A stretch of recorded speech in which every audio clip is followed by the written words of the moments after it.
maravilhosas. Bom dia para vocês. Estamos aqui para a primeira live de 2022 do projeto Pontos de Virada por um novo jeito de educar. E hoje nós vamos falar, Henrique e eu, sobre crianças de até 3 anos, como é que acontece aí o desenvolvimento dessa molecada e os desafios, né? Bem desafiador esses primeiros 3 anos aí de uma criança para papai e para mamãe, e como é que a gente pode, né, entender o que está acontecendo aí no ponto de vista de desenvolvimento e quais são as melhores ferramentas para a gente usar, né, para que a gente consiga dar mais leveza e exercitar uma parentalidade mais positiva. Enquanto o Henrique não chega aqui na live, eu quero relembrar, né, para quem tem acompanhado aqui essas lives do projeto com o Henrique. Henrique e eu nos conhecemos em 2020 num projeto aí que a gente estava falando sobre o papel da mulher, né, o quanto que nós mulheres a gente tem se desconstruído para se construir nessa jornada. Contei um pouquinho, né, fizemos uma live, Henrique e eu juntos, desse projeto, aonde, né, eu contava aí o meu ponto de vista desse processo, e o Henrique, né, ouvia e colocava o ponto de vista dele de homem, né, afinal de contas, falar de equidade de gênero, falar da importância da gente cuidar dessas mães que muitas vezes estão exaustas, passa também por uma desconstrução e uma nova construção do papel dos homens, né? Então foi uma conversa bem legal. O Henrique, ele é um educador parental, ele é pai do Bernardo, de 1 ano e pouquinho. Então o Henrique teve toda a intenção aí na jornada dele de poder, né, estudar a parentalidade, porque tinha relação. Aí ele chegou. Tô contando aqui, Henrique, a nossa história para dar uma contextualizada. O Henrique chegou, deixe-me recebê-lo. Henrique, cadê você?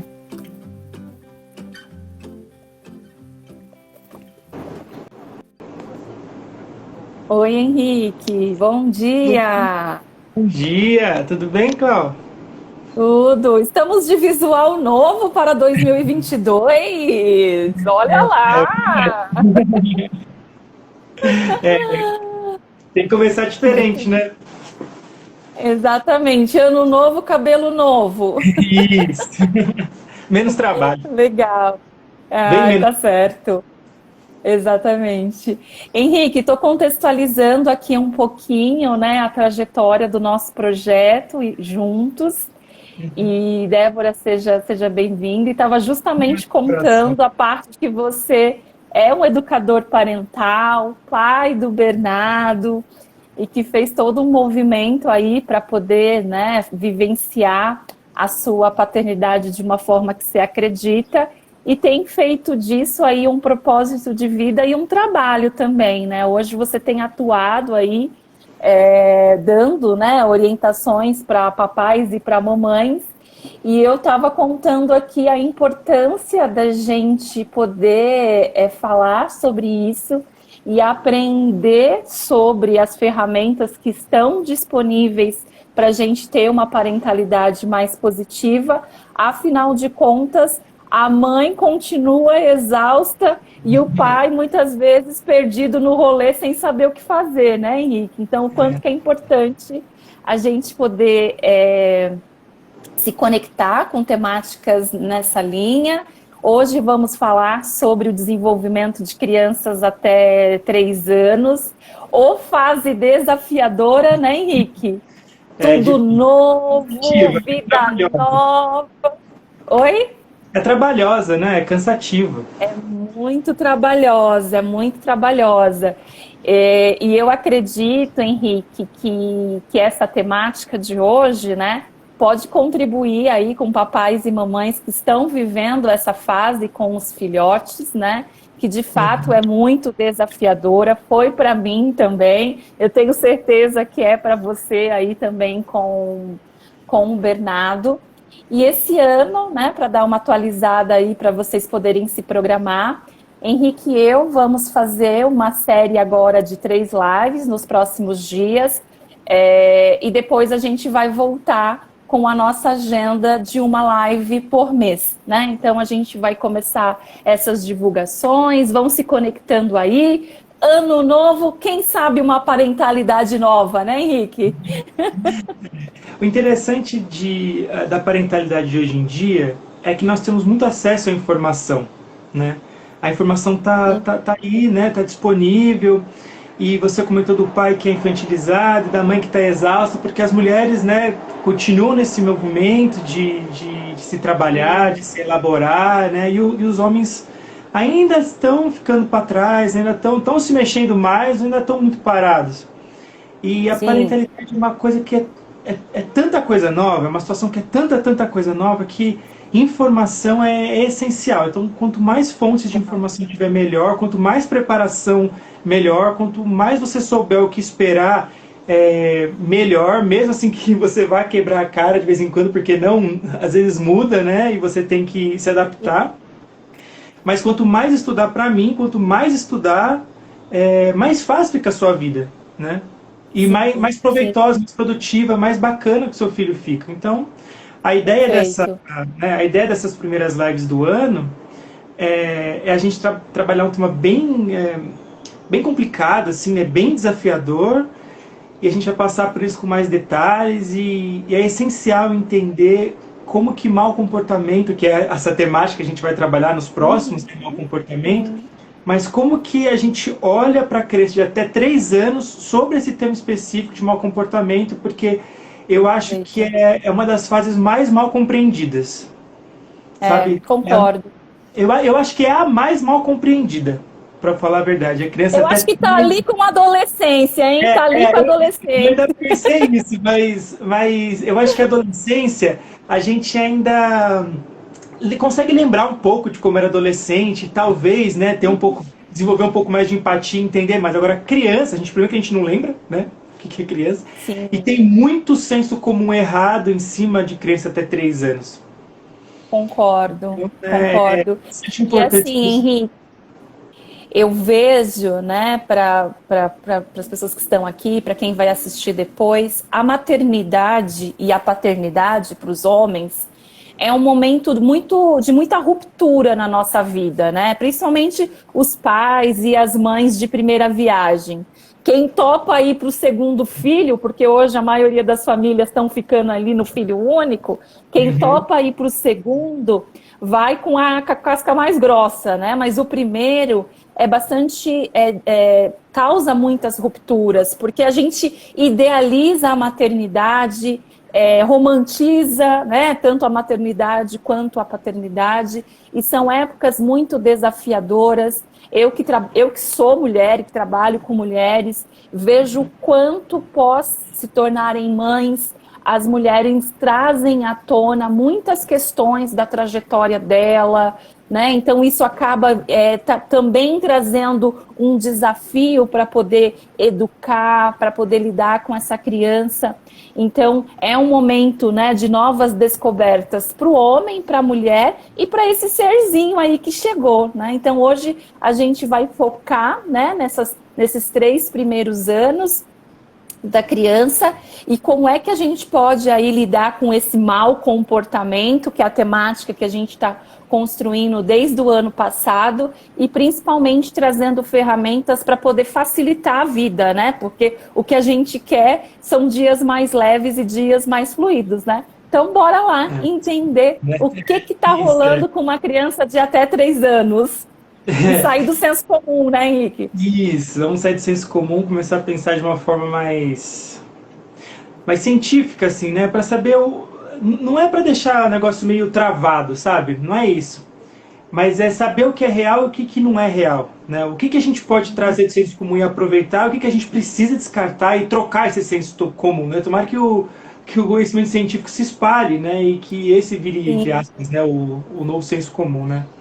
Então a gente já perfeito. passou alguns pontos, né? Alguns pontos sobre mau comportamento. Então, a gente pode começar a falar o seguinte, que todo comportamento, né, tudo que a gente faz enquanto adulto, enquanto criança, né, ele tem um objetivo ou um fundamento. Então, assim, ninguém faz nada só por fazer, sabe? Não Uhum. existe só por fazer. Sempre tem um fundamento, um objetivo, mesmo que você não saiba ele, sabe? Mesmo que seja no seu inconsciente, né? Mesmo que você não tenha essa clareza, né? Mas sempre vem de algum lugar, né? Sim, E quando você trata de criança de até 3 anos, a gente tem que entender que os objetivos, os fundamentos do comportamento dela, ou seja, do que ela faz na vida, eles não são lógicos. Eles não uhum. são complexos, sabe, como um adulto. Eles são geralmente respostas biológicas, sabe, ou respostas emocionais, ou a vazão de um desejo, de um impulso que ele está sentindo ali, mas não é nada lógico. E a gente tem o costume de adultizar as crianças, que é atribuir para elas como se fosse um pensamento de adulto. Sabe, a gente já ouviu falar de gente Perfeito. falando assim, né, o meu filho está tentando me manipular, seu filho está te enganando, está me desafiando, e não tem nada a ver, absolutamente nada a ver. Isso é muito importante Uhum. de a gente entender. O comportamento da criança é uma resposta biológica ou aos estímulos ambientais, ou aos estímulos internos, são as emoções dela, ou ela quer muito alguma coisa, um desejo, um impulso, ela não consegue se segurar. Então, o comportamento de criança é isso, ponto. Tá? Então, a gente precisa pensar nisso. E mal. Então, isso É, é. esses significados que a gente dá, aí vira assim, o próprio pai, a própria mãe perseguindo a criança, né? Ai, meu É, Deus, meu filho tá manipulando. Gente, essa criança. Quantas vezes eu já ouvi. Gente, essa criança parece uma miniatura de adulto, né? E aí começa a criar uns monstrinhos que é mais simples, né? Vamos olhar mais simples aí pro contexto. isso, exatamente. Quer dizer, o pai e a mãe estão projetando coisas deles, né? Frustrações, Exato. dificuldades na criança, está procurando ali um bode expiatório para dificuldade que ela tem de lidar com a situação, né? Da reação emocional negativa que ele está tendo, e está atribuindo isso à criança, que não tem nada a ver, né? E então, assim, se a gente pensar que comportamento tem esse objetivo, esse fundamento, a gente pode falar que um mau comportamento é quando a gente quer atingir um objetivo, mas a gente não sabe como atingir esse objetivo de forma coerente, né, da forma mais correta possível. Então é a ausência de conhecimento de como conseguir alguma coisa. Né? E conforme a gente for passar pelas outras lives, isso vai ficar muito, muito claro. Muito claro. Uhum. Né? Então, Sim, assim, sim. se a criança não tem um objetivo complexo a se atingir, logo ela não tem mau comportamento. Porque ela não tem o conhecimento, mas ela não quer atingir alguma coisa complexa. Então a gente não pode atribuir à criança esse rótulo de mau comportamento. Ou rótulos do tipo, meu filho é genioso, meu filho é difícil, meu filho é isso, meu filho é aquilo. Não pode. Ele ainda está nesse mundo de reação, de reação, de reação aos estímulos. É completamente diferente de uma criança um pouco maior, né? Que a gente vai falar nos Ele próximos tá, ele dias. tá, ele tá experienciando a vida, né? Assim, Henrique, imagina, uma criança, Isso. ela, se a gente for olhar ali nos primeiros meses, a criança ainda nem se reconhece separada da mãe, né? Então, assim, ainda é o que está rolando aqui, é experimentar, aí é ver a reação de pai, de mãe. Então, assim, é muito experienciar ainda para a gente realmente começar a colocar esses rótulos, né? Porque nós já falamos sobre isso, e aí são esses rótulos depois que vão criar verdades que não são verdades, né? Só foram coisas que foram ali cristalizadas, né? Tanto no ponto de vista dos pais quanto para a criança, né? O significado que a criança está atribuindo àquilo. E você tocou num ponto muito interessante que eu vou voltar nesse assunto um pouco mais para frente, que é Tá. a como uma criança interpreta a realidade, né? E como a gente precisa dar oportunidades ela criar uma explicação da realidade boa. E por que isso é importante? Mas eu vou segurar esse assunto só um pouquinho. Tá bom. Combinado. Né? Então, assim, conforme a criança vai crescendo, ela vai desenvolvendo capacidades cognitivas, né, para poder entender a realidade de uma forma um pouco mais complexa, um pouco mais adulta. Ela vai crescendo, né? Então ela consegue, por exemplo, desenvolve fala, né, linguagem, e a linguagem ensina ela a organizar pensamento. A gente não pensa sobre isso, né? Mas quando você aprende a falar e você vai narrar alguma coisa, você vai contar uma história ou explicar alguma coisa, você pega essa história e separa ela em vários pedacinhos, assim, sabe? Então, sei lá, você vai falar de comida, você fala da cor, do sabor, do cheiro, e a fala permite que você setorize as coisas que você experiencia. A criança, ela não tem fala, então ela entende tudo de uma vez. Ela não consegue separar. Então tudo é muito mais difícil de entender, é muito mais difícil de elaborar, né? E conforme ela vai crescendo, tendo capacidades, ela aprende a organizar os pensamentos dela. Ela aprende o corpo dela melhora, então ela vai aprendendo a lidar com o meio de forma diferente. Então tudo vai ficando mais fácil. Né? Mas enquanto muito pequeno, mas assim, demora anos, isso não é anos, né? E a gente quer acelerar a criança, é absurdo, né? Mas demora muito tempo. Por isso que a criança é toda automática, toda reação, né? E a gente precisa prestar atenção nisso para a gente não ser injusto, né? com a criança. Né? Sim. Você sabe, Henrique, teve uma coisa que eu nem lembro qual dos meus filhos foi. Mas eu me lembro que, criança pequenininha, sei lá, uns 2 aninhos, o ponto de vista do ambiente que a criança tem é diferente do nosso, né? Questão de altura, né? Então, e aí, assim, criança acha aquelas coisas que você nem sabe que tem, né? Acha a tomada, acha aquela coisinha... E aí você começa, mas como é que você tá vendo isso, né? Aí você começa comecei a me estressar com a situação. Até uma hora, coisa simples, né? É óbvio. O ponto de vista, literal, tô falando ponto de vista visual mesmo. Tô falando de opinião, não. É diferente. Então, assim, é óbvio que o que a criança vai ver, o que ela vai, né, achar, o que ela vai pôr na boca, é coisa que às vezes você nem percebeu que aquilo existe na tua casa, né? Então, e aí o estresse está instalado, né? Você já fica, eu ficava ali brava, mas como é que acha isso? E não sei o quê, blá, blá, blá. E aí, para lá, né? Qual que é o ponto de vista, qual que é o ponto de visão aqui do meu filho? O que é perigoso? Deixa eu já resolver isso daqui, porque senão eu vou ter um problema daqui a pouco, né? É preparar o ambiente, preparar o ambiente para a criança, para receber a criança. A gente E assim, como tudo para criança é novo, uma tomada para você não é absolutamente nada. Para ela, uma coisa maravilhosa, uma coisa nova, uma coisa diferente. É novidade. Né? E assim vai. E aí, é legal que você trouxe esse assunto, né? Que a gente pode entrar na segunda parte, que é assim, quando a criança vai mexer em alguma coisa, quando a criança tem um acesso de raiva, né? Aquela reação emocional ao ambiente, né? O que a gente pode fazer? Como lidar com crianças dessa fase? A gente já entendeu como que ela pensa, né? Como que ela entende o mundo. Tá. O que fazer com essa criança? Então eu trouxe três ferramentas, né, para a gente falar, né, que são muito úteis com crianças. Né? Então a primeira é o acolhimento. E a gente menospreza o acolhimento. Sabe? O adulto menospreza o acolhimento. E isso é assim, eu acho que é a ferramenta mais importante para uma criança até 3 anos, de longe, é o acolhimento. De longe. Né? Porque a criança é caótica por dentro, né? E o acolhimento contém isso. Isso é muito importante para a criança poder criar fantasias, elaborações da realidade boas, né? Porque se ela vive no caótico, se ela está sempre brava, se ela estão sempre brigando com ela está sem referência, ela vai criar fantasias da realidade que são difíceis de elaborar, são agressivas, são negativas, e ela vai crescer, vai se tornar um adulto com esses modelos internos.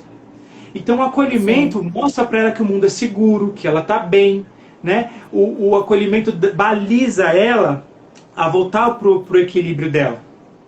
né? Sim, sim.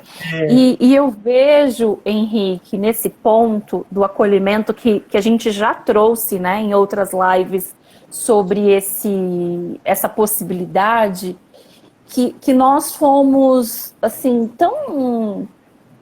nós fomos colocados tão distante dessa opção de acolher, né, uma criança ou uma situação, né, qualquer, que a gente tem que começar com esse básico, né? Que é tão necessário para a criança nessa faixa etária e que se a gente aprende logo cedo a dar isso para a criança, o quanto que o que vai vir depois vai se tornando mais leve, né? Inclusive para a gente, para como mãe, como pai, usando esse recurso de acolher, né? Para acalmar, inclusive a gente, né? Porque às vezes a gente vai na pilha, vai na pilha, vai na pilha. E isso não é legal para a criança e nem para os pais, porque isso desgasta, né?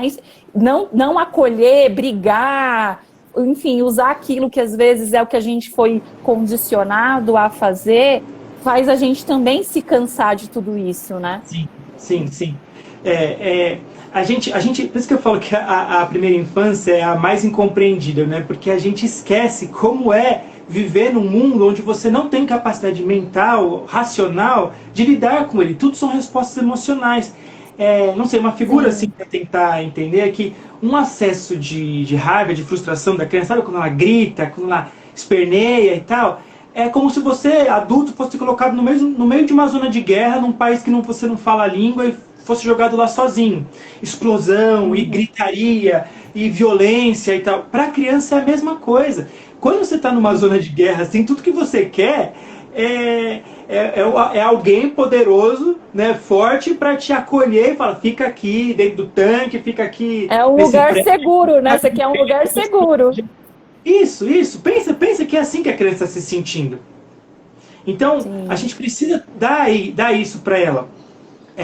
E oferecer o abraço, oferecer o acolhimento, ensinar a nomear as coisas, sabe? Isso que você está sentindo é raiva, isso que você está sentindo é tristeza, nomeia, sabe? Esteja disponível para ela, não tente calar a criança. A gente sempre faz assim, não, passou, xixi, acabou. Não acabou, ela está vivendo aquilo. Então, deixa ela extravasar, esteja disponível para ela, né? Ajude ela a nomear. E uma outra coisa ofereça um ambiente para que ela possa botar para fora os impulsos e desejos dela, sem que ela se machuque outros ou quebre coisas. Isso você precisa tomar cuidado, tá? Mas se você conseguir dar esse ambiente para a criança, melhor, porque você não vai ficar toda hora, não faz isso, sai daí, Não pode, sai daí.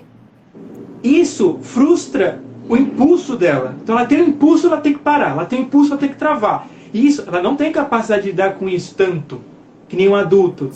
Né? Se está toda hora prendendo, é uma panela de pressão.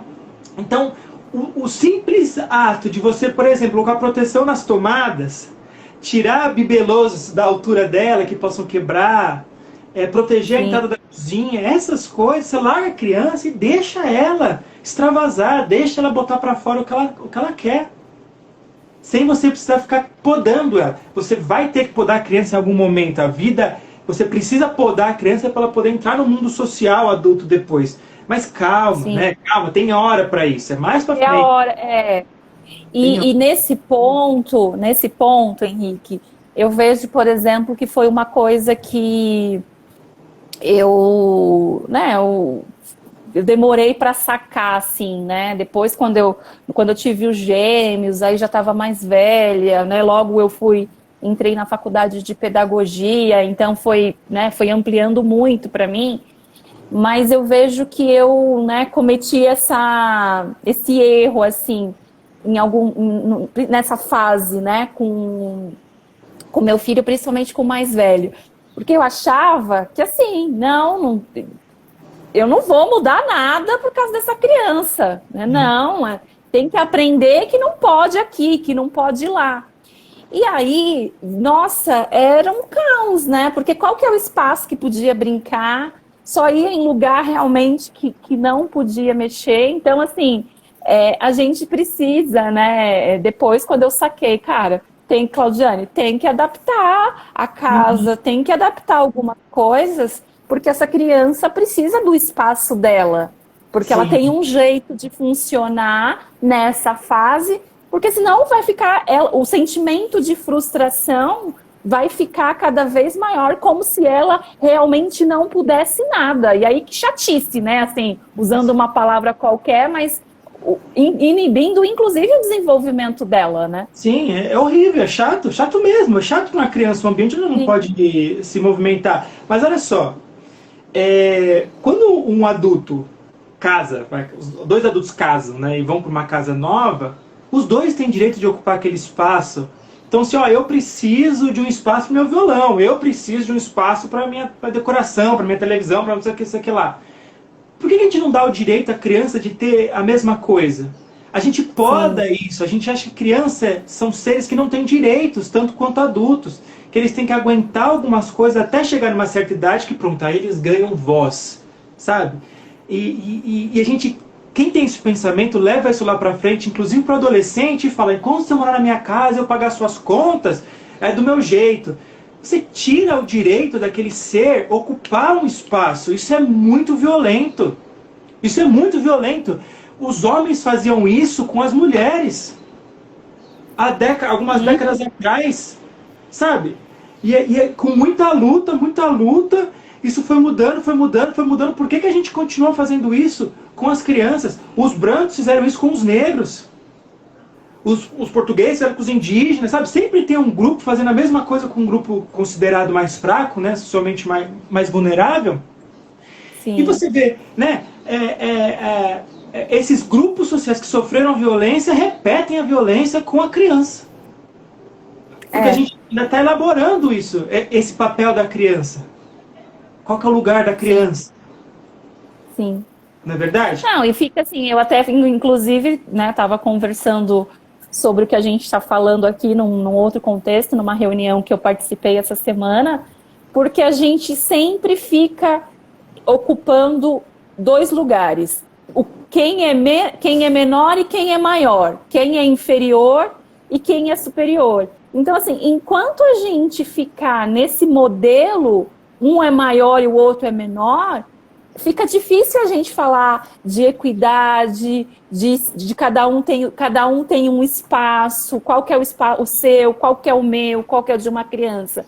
Então, assim, não, essa superioridade, né, que coletivamente muitas vezes está instalada na gente, ela fica falando nas nossas relações como pai e como mãe também, porque muitas vezes eu falo assim, não, para mim é de igual para igual, mas quem manda lá em casa sou eu, entendeu? Então, é essa incoerência que a gente vai vendo muitas vezes e que a gente nem percebe. E aí depois lá na frente, se a gente não tomar cuidado, o que vai acontecer? Esses filhos estarão replicando isso que a gente está querendo desconstruir. Né? Isso. Você sabe que, antes de eu falar da próxima ferramenta, me lembrou uma frase do Paulo Freire, que é assim, alguma coisa desse tipo, tá? Não sei se eu estou parafraseando corretamente, mas é assim, quando a educação não é libertária, o sonho do oprimido é virar opressor. Sabe? E se a gente adapta para a parentalidade, se a gente não muda o nosso pensamento para uma parentalidade libertária, sabe, entre os membros da família, a gente sempre vai reproduzir o papel de opressor com quem é mais fraco. É aí que o homem bate na mulher, né, porque fisicamente, uma parte das vezes é mais forte, né, socialmente tem mais privilégios, né, e o adulto bate na criança, e quem é jovem bate no idoso, né, faz mal pro idoso, domina o idoso, enfim, a gente faz com bicho, e assim vai, né. Mas, Sim. Passando para a próxima ferramenta, Vamos lá, bora lá. o acolhimento, né? Uma outra coisa que a gente pode fazer com crente até 3 anos é distração ou redirecionamento, né? Então, quando a criança está fazendo alguma coisa, não adianta você dar sermão ou falar, explicar, não adianta, ela não está entendendo, ela não tem capacidade biológica para isso, ela vive o momento, a reação. Então, você precisa pegar ela e colocar no ambiente onde ela vai reagir positivamente àquele ambiente, àquele novo estímulo e continuar ali fazendo coisas que ela pode fazer. Então, tá mexendo na tomada? Pega a criança, por exemplo, em silêncio e leva até a sala, dá uma bola para ela. Brinca aqui, pronto. sabe? A criança, por exemplo, tá pulando no sofá, você fala para ela, ó, brinca no chão. Direciona ela para o que ela pode fazer. Né? E não, e ó, qual que é o nome dessa ferramenta, Henrique? Você pode redirecionar, né? Você pode redirecionar isso para alguma coisa, ou você pode distrair a criança. Né? Então, olha que legal, olha, ela, pronto. Pescou ela para outra coisa e leva ela para outro lugar. Né? Mas o que a gente tem que lembrar é usar poucas palavras, no máximo 10, mas é estourando. Você nem precisa chegar a 10 palavras para falar com criança. Henrique, dou mais uma vez meu depoimento. Essa ferramenta é poderosa. Até 10 palavras, gente. Isso muda a nossa vida com os filhos. E isso é para criança, para adolescente, para adulto, para qualquer um. O que você precisa falar pode ter 10 palavras. Então, assim, brinque no chão. E fala o que a criança pode fazer, não o que ela não pode fazer. Então você não vai falar, não pula no sofá. Você fala, brinca no chão. Pega ela, brinca no chão. Põe ali. Gente, é só isso. Ela já vai entender. Porque quando você fala o que ela não pode fazer, vamos lembrar o cérebro da criança, que não é desenvolvido ainda, né? O não fazer, ela precisa pensar no que fazer, muitas vezes negar o desejo dela e colocar tudo isso ao contrário. É complexo. Quando você fala não pula, ela precisa sentir a necessidade de pular, lembrar o que é pular e negar tudo isso. Entende? Agora, quando você fala brinca no chão, é muito mais fácil. Às vezes, até a gente trava com isso, né, Henrique? Muitas vezes, quem dirá uma criança. Exato. E, bom, e uma última ferramenta que a gente às vezes esquece também, né? É que com criança é repetição. Gente, é repetição. É repetição, é 10 vezes, é 15 vezes, é 20 vezes a mesma coisa, porque criança, ela está construindo memória, então ela precisa ouvir a mesma coisa várias vezes para ela conseguir construir um caminho até essa memória, para poder puxar a informação que ela precisa. Então não é uma vez que você vai falar e pronto, acabou. Né? O adulto, quando você fala uma vez, ele entende porque ele tem milhares de dias vividos construindo memórias que podem se relacionar àquela informação nova. A criança não tem isso. Então repete até e é isso. E pronto. Sim. Né? Aceita que dói menos, né? Não adianta ficar, eu tenho que falar 1000 vezes, não sei o quê. Tem que falar 1000 vezes. É seu papel. É seu papel como mãe, como pai, falar. Isso, paciência, falar 1000 vezes. Agora, uma outra coisa que eu acabei de lembrar, não ia falar, mas acabei de lembrar, é assim, ó. Quando você vai falar com uma criança, evite perguntar para ela perguntas onde ela pode responder sim ou não. Então, por exemplo, tá na hora de tomar banho. Você fala assim, filho, vamos tomar banho? Ele fala, não. Aí você fica... né? Vai tomar sim. Fala assim, aí você fica, não, vai tomar sim. Ó, o jogo de poder começa ali. Isso, fala assim, ó, filho, é hora de tomar banho. Não há outra opção. É hora de tomar banho. Você quer levar esse brinquedo ou esse brinquedo? É hora de tomar banho. Você quer que a mamãe te dê banho ou o papai te dê banho? Isso tudo bem, você pode falar. Né? A criança ela já está direcionando a atenção dela para o banho. E aí agora o dilema dela é que brinquedo levar? Quem vai me dar banho? Não é mais se vai tomar banho ou não. Isso porque você direcionou a atenção dela. São ferramentas simples. Né? São muito fáceis, Exatamente. Só que a gente não sabe que elas existem, ou tem dificuldade de tornar isso um hábito. Mas fica a dica aí, qualquer coisa, rever a live e vai memorizando. Exatamente.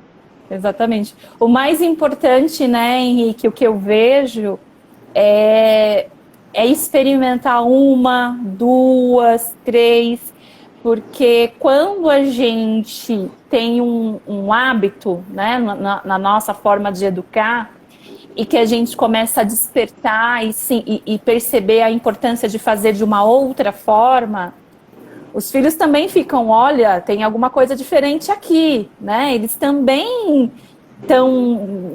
nem acho que nessa idade ainda não estão entendendo, né? Não estão processando muita coisa, como você mesmo trouxe aqui, que a criança, né, biologicamente ainda não tem isso, mas a gente precisa ir tendo essa determinação. Não foi exatamente como você imaginou hoje, tenta amanhã, porque você Isso. também está aprendendo um novo hábito, você também está aprendendo um novo comportamento. E se Uhum. você tiver essa disciplina e essa persistência, a mudança ela vai vir. Mas Vai. não é uma fórmula mágica que pode ser que aconteça, pode ser que tanto o seu processo quanto o da criança seja rápido, mas não é uma regra. E você tem que ter essa paciência e confiar, né, na ferramenta, confiar no processo e ter essa persistência, porque se desistir, vai continuar como é. Isso, exato, exato. Se desistir, vai continuar como é e tá difícil, né? Então, assim, confia no processo e a gente tem um pensamento muito acelerado, é uma característica da pós-modernidade, desse mundo que a gente está vivendo hoje. Tudo é para ontem, para ontem, para ontem, resultado, resultado, resultado. E criando um ser humano, você tem que entender que nem sempre vai ser assim. Vai ter hora que vai ser rápido, vai ter hora que vai ser muito devagar. E você vai aprender quando usar cada ferramenta, de que forma, que palavra, sabe? Que ênfase na voz. Esses detalhes que vão fazer toda a diferença vai vir com prática. Então é conhecer ferramenta e aplicar, e conhecer e aplicar, né? E assim, quando não der certo, quando você errar, você gritar, não fazer da forma que você quis, né? Aprender a lidar com a culpa, que isso é uma coisa que dá uma outra live, né? Mas antes de dormir, fala assim, hoje não deu, amanhã vai dar. Hoje não deu, amanhã vai dar. Hoje eu errei, amanhã eu não erro, né? Amanhã ou hoje eu dei um passinho a mais onde eu quero chegar. Amanhã eu vou dar mais um passinho a mais onde eu quero chegar. Tenha esse autoacolhimento mesmo, assim, né? Que nem sempre vai ser da forma que você quer. E tá tudo bem, porque senão você se chicoteia, se culpa, e aí perde energia que podia estar direcionada à criança, e você tá gastando energia com outra coisa, né? Perfeito. Mas isso é uma outra live, né? Outra live, com certeza. Live. Ô Henrique, então, pra gente fechar aqui, quais foram as ferramentas que a gente falou hoje? A gente falou do acolhimento, bastante importante, né? Distração, redirecionamento, muito importante também para a criança, e repetição. E também a não fazer perguntas de sim ou não para a criança, mas informa o que vai ser feito e dê opções para ela fazer aquilo de uma forma mais agradável. Então, por exemplo, não é falar, quer tomar banho? Ou vamos tomar banho? Não, não é assim, ela pode responder não. Aí você fala, vamos tomar banho agora. Você quer levar esse brinquedo ou esse brinquedo? E aí ela já vai se direcionando sozinha para o negócio que precisa fazer. Sim. Essa de você falar, olha, você vai tomar banho com esse brinquedo ou com aquele, é a escolha limitada, né? Isso, são escolhas limitadas, é uma ferramenta chamada escolhas limitadas. Isso mesmo, é isso mesmo. Tá, legal. E, bom, tinha algumas outras coisas que eu gostaria muito de falar. Quanto tempo nós temos, Cláudia? A gente já está aqui 40 minutos. Ai, meu Deus. Eu quero falar uma coisa, então. Uma coisa que é muito importante. Fale. Esse é muito importante. Assim, a criança, ela não consegue diferenciar tão bem imaginação de realidade. Pro adulto isso é muito fácil. A criança, ela não consegue fazer isso. Isso quer dizer que às vezes ela pensa uma coisa, ela fantasia alguma coisa, ela atribui isso a algo real, né? Lembra aquilo que a gente falou em outras lives, em outros momentos, assim, ó, criança é ótima observadora, mas é péssima intérprete, né? Perfeito. Das coisas que acontecem. Então, a criança, a reação emocional da criança à realidade vai produzir nela uma fantasia. É uma história que ela está contando para ela mesma para entender o que está acontecendo com ela. Então, quando você briga, quando você bate, quando você negligencia, quando você culpa, quando você faz ela se sentir culpada, né, e tal, tudo isso, ela não entende isso da mesma forma que você, e ela está criando uma fantasia que na cabeça dela está criando modelos de como ela vai ser quando for adulto. Isso é muito... Isso é o... Se você quiser tirar uma coisa dessa live, tira isso, né? Assim, que fantasias da realidade o meu filho está criando na cabeça dele? E você tem que tentar dar para ele o ambiente, os estímulos para criar boas fantasias. Eu quero dar um exemplo para ficar claro de como isso funciona. Ó, imagine que a criança, o Bernardo passou por essa fase, a criança vai e morde, sabe? O Bernardo passou por essa fase, acabou, que bom, acabou, né? Mas vai e morde. Quando a criança vai e morde a mãe ou o pai, e o pai briga e finge que, machucou muito, sou feio, que não sei o que, tá querendo me ensinar, mas né, não é bem assim. A criança ela não tem a noção de entender que só aquela mordidinha, tá tudo bem, não matou o pai, não vai arrancar o braço dele, né? Tá errado, mas não é uma grande coisa. Na cabeça dela, ela pode pensar, cara, eu estou agredindo uma figura de amor, eu estou destruindo uma figura que cuida de mim, que me ama, eu não presto, é horrível. Quando você joga muita culpa na criança, e isso vai crescer dentro dela, isso pode crescer dentro dela, de uma forma muito complicada de se resolver depois. Porque se a culpa for muito pesada para a criança lidar, ela vai escolher um caminho do tipo, então não quero mais saber também, porque se eu ficar aqui eu vou ter que lidar com culpa, então eu prefiro não me relacionar bem para não precisar sentir culpa de ter magoado. Entendo. Entendeu? O pai e a mãe, quando acontece esse tipo de coisa, pode acolher a criança, falar assim, eu estou bem, né? Vamos lá, tudo simbolicamente, né? Estou bem, você não me destruiu, você não me matou, né? Eu te amo da mesma forma, não vou amar menos você porque você fez isso. Contudo, existem outras formas da gente brincar, que não é mordendo. Que tal carinho? Mostra o carinho. Mostra o carinho para ela. Porque a fantasia que ela cria, né? E aí no carinho que você ensina ela pensa, olha, eu faço mal, eu fiz o mal, mas eu posso reparar, eu posso consertar. Então com o carinho eu conserto o que eu machuco. Ele vai crescer um adulto capaz de reconhecer os próprios erros, capaz de ter empatia com o outro. A empatia que a gente constrói, a capacidade empática de olhar para o outro e falar, pô, essa pessoa está sofrendo, vem disso. Vem de quando você é criança, você ter o senso de que você pode reparar as coisas erradas que você faz. E se você bater, se você brigar, se você deixar de castigo, se você fizer a criança se sentir culpada, não é isso que vai acontecer. Ela vai para outro caminho, ela vai para o outro lado. Ou ela se culpa demais, fala, não presta, não presta, não presta, não presta. Aí vai cair, sabe no quê? Dando um spoiler. Objetivos equivocados de atenção indevida. Outro mau comportamento que a gente vai falar na próxima live. Mais detalhes na próxima live. Mas ele pode fazer isso, eu não presto, não presto, não presto. Então eu tenho que pegar a atenção da minha mãe. Eu tenho que ter a atenção da minha mãe, senão ela vai me abandonar. Ou 2 lives pra frente. Eu não presto, não presto, não presto. Então eu não consigo fazer absolutamente nada. Absolutamente nada. Não vou vencer, não vou ganhar, não vou... E a intenção dos pais é muito positiva, né? Com essas fantasias, com essas brincadeirinhas que são feitas, né, Henrique, ali para lidar com o comportamento da criança, né?